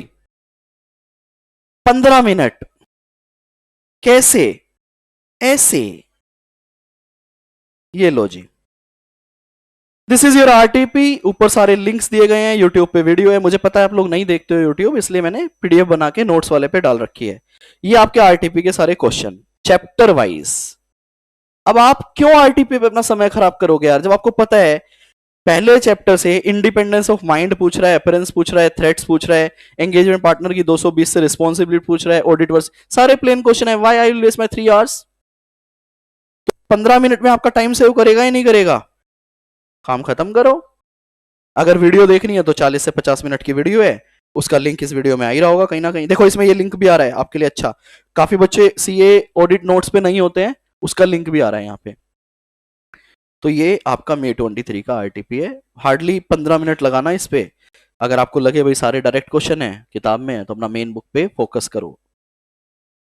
चलो जी। तो देख लिया ना वो अपना। वर्डिंग फॉर क्वालिफाइड ओपिनियन देखेंगे सबसे पहले। ओपिनियन पैराग्राफ क्या कहता है? अब रिलायंस की रिपोर्ट में हम कौन से ओपिनियन दे रहे हैं भाई? हमने जो रिलायंस की रिपोर्ट पढ़ी वो ट्रू एंड फेयर के हिसाब से पढ़ ली। सो ट्रू एंड फेयर का पैराग्राफ भी लिखवा सकता है, क्यों नहीं लिखवा सकता? ओपिनियन तो 4 हो गई ना, 3 तो मॉडिफाइड के केस में है। ओरिजिनल क्यों भूल रहे हो? जो अब रोज पढ़ रहे हो तो वो भी आ सकती है कि भाई ट्रू एंड फेयर केस के मतलब आप लोग करके जाओगे एडवर्स। भाई क्वालिफाई आ चुकी, एडवर्स आने के पेपर में आ गए ट्रू एंड फेयर। वहां कसम आप बेंच तोड़ दोगे। तो वो भी करके जाना ट्रू एंड फेयर की, ठीक है? लो जी, क्वालिफाइड ओपिनियन मतलब एक मटेरियल में स्टेटमेंट है, बाकी सब सही है। तो क्या बोलता है? In our audit opinion except for the effect of the matter describe. कहां डिस्क्राइब होगा वो मैटर? बेसिस ऑफ ओपिनियन पैराग्राफ में। तो क्या कहता है? Except for the effect of matter describe in the basis of opinion section the financial statement present fairly. True and fair नहीं, present fairly in all material respect or give a true and fair view in accordance with fair presentation framework। ये अब दोनों हिसाब से लिखेगा। हम concept पढ़ रहे हैं, हमें थोड़ी ना पता है फाइनेंशियल कौन से फ्रेमवर्क में बन रहे हैं, फेयर प्रेजेंटेशन में बन रहे हैं या कंप्लायंस में बन रहे हैं। तो इसने एक पैराग्राफ दे दिया आपको किसका? फेयर का। दूसरा दे दिया the financial statement have been prepared in all material respect in accordance with compliance framework. क्या बोला? In the auditor opinion except for the effect of matter described in the basis of opinion paragraph, बाकी सब कुछ सही है। समझ आया? Adverse, इसकी तो हम राइटिंग प्रैक्टिस करेंगे सर, लिख लो writing practice. In the audit, अब यहां पे ये बोलोगे एक्सेप्ट या बोलोगे सभी बेकार है? In the auditor opinion because of significance of matter describe in the matter का डिस्क्राइब करोगे बेसिस ऑफ ओपिनियन। तो क्या कहता है? In the auditor opinion because of significance of matter describe in the basis of audit adverse opinion section the financial statement do not present fairly or give a true and fair view. Do not give a true and fair view in accordance with the fair presentation framework. Compliance में बात करेंगे तो have not been prepared in accordance with the compliance framework. 2 लाइनें लिखो out of 4। ये हो गया आपका ऐसे 705 खत्म। अच्छा डिस्क्लेमर भी कर ही लेते हैं। सर आप क्या सिर्फ 25 वालों को मैराथन नहीं करवा रहे, तुम भी लो भाई डिस्क्लेमर। जब हमें एविडेंसेस नहीं मिल रहे, when the auditor disclaim an opinion due to inability to obtain sufficient appropriate audit evidence, the auditor shall क्या करेगा, state that the auditor does not express an opinion on the accompanying financial, भाई हम इस पे opinion नहीं दे रहे, state that because of the significance of matter, और जो मैटर है वो इतना सिग्निफिकेंट है जो कि कहां डिस्क्राइब्ड है, बेसिस ऑफ ओपिनियन। अब ओपिनियन को क्या बोलेंगे, disclaimer of opinion section. The auditor has not been able to obtain sufficient appropriate audit evidence to provide a basis for an audit opinion on the financial statement and amend the statement as required by SA 700 which indicate that the financial statement have been audited। हम क्या लिखते थे, we have audited, अब उसको हटा दो क्योंकि audit नहीं हुआ।